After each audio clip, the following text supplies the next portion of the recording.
Here's the problem, as I keep telling you all, and I'm just trying to say this as artfully as I can, but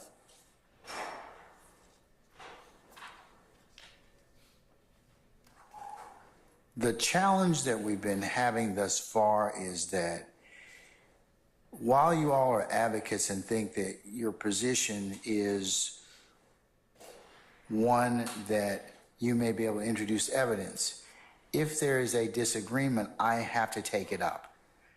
The problem is that this evidence or information has existed in discovery for the longest period of time. And what irritates the court is that I have to keep stopping. It's not personal irritation or otherwise. It's just that I've told you many times before that this jury in the box, we should present and try and minimize disruptions. This afternoon, this morning, was an exercise in disruption.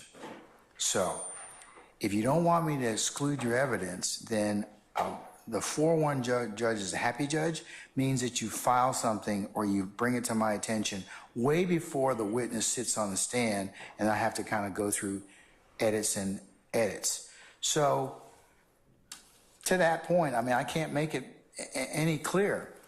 And you all are really trying to work yourselves into working on the weekend, because that's the only way I'm going to be able to get through this stuff, is that I'm going to have to excuse this jury, and we're going to work on the weekend to get this done. So be it.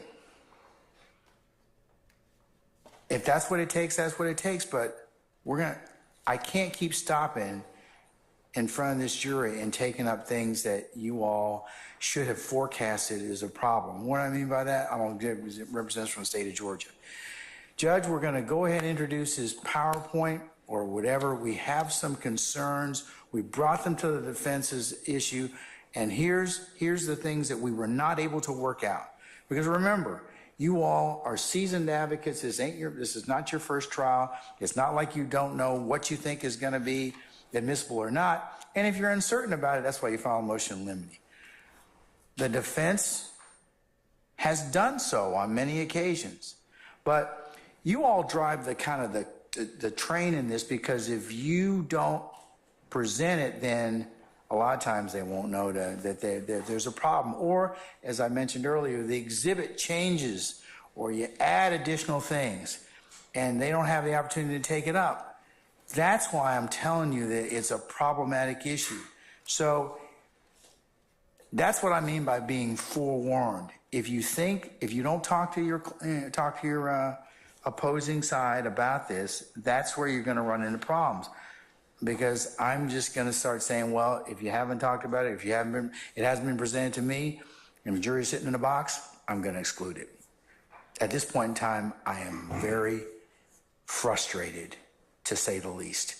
And I'm just telling you that being forewarned is more than just 10 minutes before we go out, or coming early or staying late. There are some 30 people that have to get in this particular spot in one time. And I can't blame you all, and I won't blame you all, because the law doesn't prevent me to do that, for not being in the proper place and space you're supposed to. And there are a lot of things that happen, because all of us have been, and the court is very sensitive, having been a trial advocate going from courthouse to courthouse, parking lot to parking lot. I understand what it takes to get in this courthouse in the morning. But you all have to be here a lot earlier, and you need to be sitting in your places. We need to be waiting on them, shouldn't be waiting on you. There are at least 6 sets of lawyers that have to get here. And you all should not be just sitting down when I get here. If I tell you to be here at a particular time, please be here and be in place so that I can go ahead and start. Because we eat up time that way. And I just don't know what else to tell you all. But I'm trying to be as patient as I can. But I'm at a loss for words at this point in time, because I have said this over and over and over again. So if you don't want to see contempt, if you don't want to see us working on the weekends, then please change what you're doing. And Mr. Schardt, the inquiry I made this morning is a valid inquiry. None of you would do this if you were in the United States District Court. None of you. My colleagues in federal court would probably jail most of you. And for those of you that have practiced in federal court, this is not the way it goes. From the state's perspective, as well as the defense perspective, everything's filed in advance. So why should you do anything less than in this courtroom? I don't see the same level of professionalism and attentiveness that you all need to do in terms of getting issues fleshed out. It's last minute. That's not fair to anybody. I got a rule on them. I really want to get it right for everyone. I'm the gatekeeper. I have no interest in the case other than see it's fairly tried. But things have got to change. That's why I asked that to you and Mr. Schardt this morning. It wasn't for any other reason, because some of this stuff I'm just at a loss for. You all are seasoned advocates. It should not make a difference whether or not somebody brought it up or who said what. If you know it's going to be an issue, flag it, present it, and let me deal with it. Or let me carve out a day so I can go ahead and deal with it. I can't deal with this as a witness on the stand. That's not right. So that's why I asked you that this morning. So in the interest of trying to kind of get it right, please just modify your habits in terms of stop this last minute stuff. All right.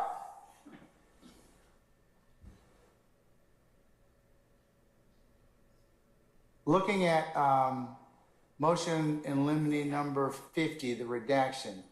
All right, Mr. Steele, I have it. I marked it as the next court exhibit in order. So let's talk about it.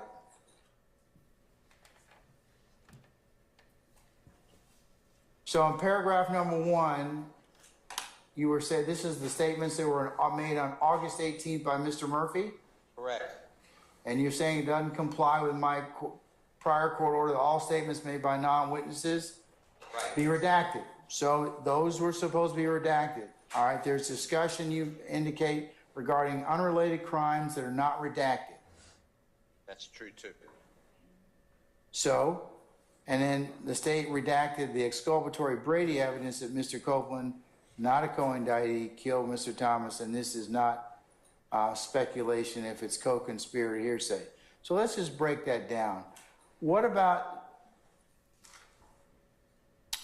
the unrelated crimes issue? Your Honor, there is a conversation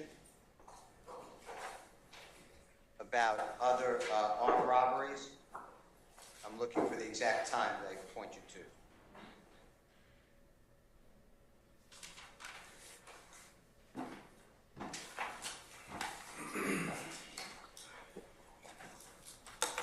It's on the redacted version that we received this morning from the state. It should be at 11 minutes. It starts at 11 minutes. And again, it's Jacoby Hudson speaking. They talk about sex crimes. And then they talk about who shot somebody in the hip. Going to get life in prison. They carjacked a federal agent. He has so many charges. Jacoby Hudson, the lawyer, asked if they're prosecuting that case. Okay, so and to me, that's from 11 to about 13:56, right? Yeah. That's okay. True. Is the state seeking to introduce any of that? Your Honor, the state asked that the court hear that information before we make our argument. I asked that the court attach. That's not my microphone.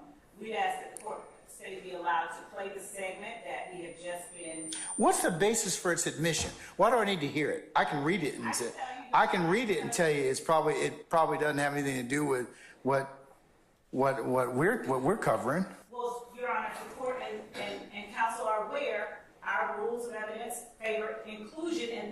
not inadmissible. There's nothing inadmissible about these portions that were brought to our attention, or else we would have flagged them.